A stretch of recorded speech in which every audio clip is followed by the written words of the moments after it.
Prime minister Narendra Modi साहब का ये इंटरव्यू इसलिए बहुत ज्यादा वायरल हो रहा है कि इस पे उन्होंने पाकिस्तान और चाइना के रिलेशंस पर भी बात की है, और वो बात ऐसी की है पाकिस्तान के लिए वो बहुत ही जानलेवा और हार्ड हिटिंग है। उसका अंदाजा इस बात से होता है कि सिर्फ अगर आप जो रिप्लाई आया है पाकिस्तान के स्पोक्स पर्सन की तरफ से वही पढ़ लें।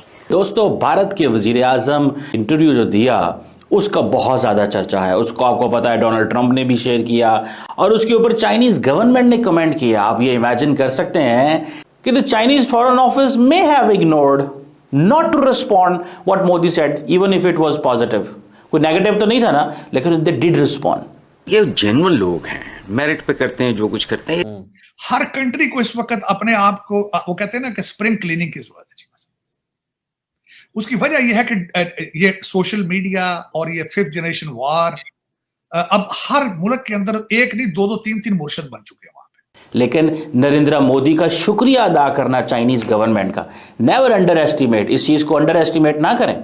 और जो चाइना है वो तो बहुत ज्यादा खुश हो रहा है। तो ये तो है अपनी जगह पर, लेकिन आप ये बात ना भूलिए कि दुनिया की सबसे बड़ी सुपर पावर का प्रेसिडेंट अपने प्लेटफॉर्म पर शेयर करवा रहा है। चाहे उसको आपको पता है डोनाल्ड ट्रंप ने भी शेयर किया और उसके ऊपर चाइनीज गवर्नमेंट ने कमेंट किया। आप ये इमेजिन कर सकते हैं कि चाइनीज गवर्नमेंट ने कमेंट किया उसके ऊपर। अब सबसे इंपॉर्टेंट चीज यह है, जो मॉ निंग है, जो चाइना की मिनिस्ट्री ऑफ फॉरेन अफेयर्स की स्पोक्स पर्सन है, उन्होंने भी उसके ऊपर कमेंट किया। और मजे की बात आप देखें वो क्या कहती हैं। वो कहती है 2000 साल पुरानी जो चाइना और इंडिया के जो इंटरेक्शन है ये फ्रेंडली एक्सचेंज रहा है और हम एक दूसरे से सीख रहे हैं, जिससे हमारे सिविलाइजेशनल कॉन्टैक्ट्स हैं। इससे पहले आपको याद होगा जो चाइनीज फॉरेन मिनिस्टर है वांग यी, उन्होंने कहा था dragon and elephant have learn dance together and they must dance together. ये है इस वक्त अप्रोच चाइना की तरफ से। और इंडिया की तरफ से जो अप्रोच है वो भी इसी तरह की है। चाइनीज ये समझते हैं और इंडियंस भी ये समझते हैं एंगेज करना है। सो मोदी साहब ने कहा पीसफुल कोएग्जिस्टेंस, पीसफुल कोएग्जिस्टेंस की बात की नरेंद्र मोदी ने। इट मींस देखें, इंडिया की अप्रोच बड़ी स्मार्ट है। क्या कि उनको पता है ताकतवर मुल्क है, वो बड़े अच्छे से काम करेंगे। $125 अरब की बायलैटरल ट्रेड है। नरेंद्र मोदी इतना स्मार्ट आदमी है, उसने अपने चूल्हे नहीं बंद होने दिए। लड़ाई की लेकिन चूल्हे नहीं बंद होने दिए। अगर चूल्हे बंद हो जाते तो फिर था असल फर्क पड़ना। तो चाइनीज ने इस चीज को महसूस किया कि ये हमसे तो फायदा उठाए जा रहे हैं, पैसा भी हमसे बनाई जा रहे हैं, उस पैसे से चाइना के खिलाफ हथियार भी खरीदे जा रहे हैं। तो उन्होंने कहा फिर क्या करें, उन्होंने कहा फिर बात कर ले। तो दैट हैपेंड कि जब पिछले साल काजान के अंदर नरेंद्र मोदी और चाइनीज प्रेसिडेंट शी जिनपिंग की मुलाकात हुई। इंडियंस क्या कहते हैं, हम को पीसफुल कोएग्जिस्टेंस करना चाहते हैं, लेकिन हम अपनी जो टेरिटोरियल इंटेग्रिटी है उसको भी इग्नोर नहीं करेंगे। This is Narendra Modi perspective. और हम डिप्लोमेटिक सोल्यूशन चाहते हैं, नॉन एग्रेशन की बात करते हैं। ये सारी बातों को देख के चाइनीज ने इसको बहुत ज्यादा वेलकम किया। आप क्या समझते हैं अमेरिका इसको कैसे देखता होगा?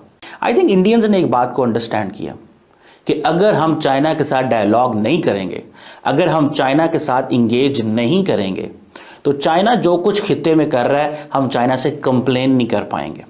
पहले यह था कि क्या हो रहा है मालदीव्स के अंदर, क्या हो रहा है श्रीलंका के अंदर, क्या हो रहा है नेपाल के अंदर, क्या हो रहा है भूटान के अंदर, क्या हो रहा है जनाब आपकी बांग्लादेश के अंदर।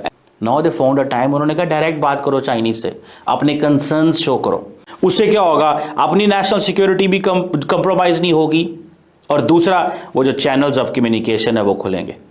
ये चैनल्स ऑफ कम्युनिकेशन तो अमेरिका ने भी खोले हुए हैं, कारोबार भी कर रहे हैं, चैनल्स ऑफ कम्युनिकेशन भी खोले हैं और उसके साथ साथ कंपटीशन भी है। सो इंडियंस ने इसको अंडरस्टैंड किया और नरेंद्र मोदी ने इस चीज को समझ लिया कि हमें इस चीज पे काम करना है, कि हमें चाइना के साथ इंगेज करना है। लेकिन नरेंद्र मोदी का शुक्रिया अदा करना चाइनीज गवर्नमेंट का। यानी कि आप इमेजिन करें कि the Chinese foreign office may have ignored not to respond what Modi said even if it was positive. कोई नेगेटिव तो नहीं था ना, लेकिन दे डिड रिस्पॉन्ड। बिकॉज इस वक्त चाइनीज कोई ऐसा मौका नहीं जाने देना चाहते, कोई मौका ऐसा जाने नहीं देना चाहते जिससे वो इंडिया को अच्छा पैगाम ना दें। वो इंडिया को अच्छा पैगाम देना चाहते हैं भाई साहब, हर कीमत पे देना चाहते हैं। और अब तो आपको पता है कि डायरेक्ट फ्लाइट्स भी खुल रही हैं, अब तो आना जाना भी लगेगा, क्योंकि कारोबार की बात है ना। प्राइम मिनिस्टर नरेंद्र मोदी साहब का ये इंटरव्यू इसलिए बहुत ज्यादा वायरल हो रहा है कि इस पे उन्होंने जहां बहुत सारी बातें की हैं और अपनी पर्सनल लाइफ पर भी रोशनी डाली है, वहीं पर पाकिस्तान और चाइना के रिलेशंस पर भी बात की है। और वो बात ऐसी की है कि पाकिस्तान के लिए मोदी साहब ने बहुत ही हार्ड हिटिंग नैरेटिव अडॉप्ट किया है, जबकि चाइना के लिए उन्होंने एक वार्मथ शो की है। और इसके बाद पाकिस्तान की तरफ से इसका जवाब भी आ चुका है। तो जो मैंने ये बात की कि मोदी साहब की इसके अंदर पाकिस्तान के लिए जो उनकी एक नैरेटिव है वो बहुत ही जानलेवा और हार्ड हिटिंग है, उसका अंदाजा इस बात से होता है कि सिर्फ अगर आप जो रिप्लाई आया है पाकिस्तान के स्पोक्स पर्सन की तरफ से वही पढ़ लें और वो देख लें तो आपको अंदाजा हो जाएगा कि मोदी साहब ने कितना ज्यादा हार्ड हिटिंग उनके ऊपर जो नैरेटिव है वो अपनाया है। उसमें सर ये जो है ना बड़ा ठोक बजा के बड़ा ही सख्त नाराज हुआ है पाकिस्तान, और उसने ये कहा है कि misleading and one sided. Modi साहब ने जो कुछ कहा है, जो इंटरव्यू में पाकिस्तान के वाले से बात की गई, वो मिसलीडिंग है। और जो चाइना है वो तो बहुत ज्यादा खुश हो रहा है, बहुत ज्यादा खुश हो रहा है चाइना इस इंटरव्यू पर। मोदी साहब ने जो एक नैरेटिव उसमें अडॉप्ट किया है, जबकि पाकिस्तान नाराज हो रहा है। इसमें कहा गया है मिसलीडिंग वन साइडेड, और उन्होंने कहा कि conveniently amid the Jammu and Kashmir dispute, वही जम्मू एंड कश्मीर का जो है किस्सा वही दोहराया गया है वो यहाँ पर, which remains unsettled for the last 7 decades despite India's assurances to the United Nations. फिर उन्होंने कहा कि that India was involved in fomenting trouble on Pakistani soil and carrying out state sanctioned operation वगैरह वगैरह। मतलब ये सारी चीजें उन्होंने कहा कि जी ये आप भूल गए कि भारत जो है वो पाकिस्तान में दहशतगर्दी करवाता है, भारत पाकिस्तान के अंदर क्या करवा रहा है, और ये वन साइडेड इंटरव्यू, हम इसको रिजेक्ट करते हैं। और ऐसी बहुत सारी बातें और भी कही गई हैं।